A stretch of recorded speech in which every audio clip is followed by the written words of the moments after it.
So what are your thoughts on meditations? Meditation. Wow, that's a big topic.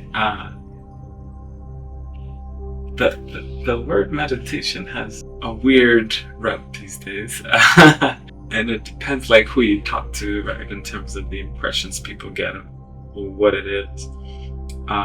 So the word itself in English has very little meaning. I'm gonna go meditate. I have no idea what you're gonna go do, right? If you're gonna go to like yoga poses, or sit cross-legged, or just close your eyes and sit like this, or do breathing exercises, or alternate nostril breathing. What are you doing? Or are you gonna look at scripture and meditate on religious text? So there's many uses of the word, but what's more common generally about meditation, and one of the ways I like to talk to at least get clear on what it is to say there are many different styles of meditations, and part of the reason is that there's different purposes often of meditation, right? So it depends what tradition, spiritual tradition you're talking about, and also what's the goal of the particular person, what you want per se. But what they have in common is a kind of, regardless of, let's say, the practice, doing yoga or breathing exercises, etc., the commonality is that you're learning to quiet the mind often, and or control your thoughts, or go beyond thoughts, right? So it's a kind of exercise of the mind. In Hinduism and the origins of yoga, many of the meditative practices were actually for the ultimate self-knowledge. Actually, the goal was to get to the depth of reality of yourself and or of God. So I personally think of meditation in that way, to help us perceive reality better. And so if you ask the question, do I recommend it? Yes. It is the most profound tools that we have to come to deeper understanding of reality and of ourselves.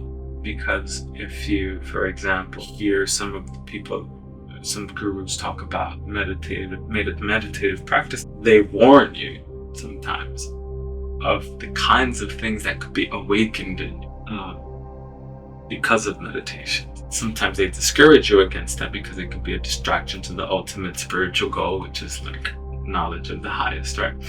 But I say that to say that for me, meditation has two important goals. One, self-knowledge, or knowledge in general, deep knowledge. And secondly, growth or development. So knowledge and growth. And the reason that's the case is because for meditation, most meditative practice, what they do is that they interrupt our normal way of thinking. You stop your normal way of thinking and you start accessing different parts of your mind and your brain, and that gives you power to transform who you are, who you were, right? So it's a beautiful method of self-transformation, right? And even in Christian traditions, there's a notion of contemplation, right? Which is a kind of way of being in the world that's meditative. You like just observe, and you're not caught up in the usual like day-to-day thinking, oh, I gotta go do laundry and I should pay my bills and I need to do this and what about that. It's this kind of analytic thinking, it's an analysis and worry. That's the normal day-to-day thinking. Meditation interrupts that, and that's powerful because whatever you are accustomed to doing, you can't get free from that unless you break the thinking, that pattern of thinking. So if you don't know how to break your patterns of thinking, you can't change your behavior. So it's a way for total transformation potentially, right? And even in the Bible, not to quote to Christian scripture, but the Apostle Paul said something. By the renewal of your mind, you shall be changed. So that if you're going to transform, and they talk about becoming a new creation in Christianity, if you're going to recreate. It's by renewing your mind, thinking completely. So you can't do that and jump out of your usual frame of thinking. So meditation allows you the capability to break free from your habitual thinking. So you can't break free from your habitual thinking and habit. You act in the world all the time unless you break. So that's why meditating every day, it gives you power and be self-aware, right? So I said from the beginning, it's about self-knowledge or knowledge in general and transformation.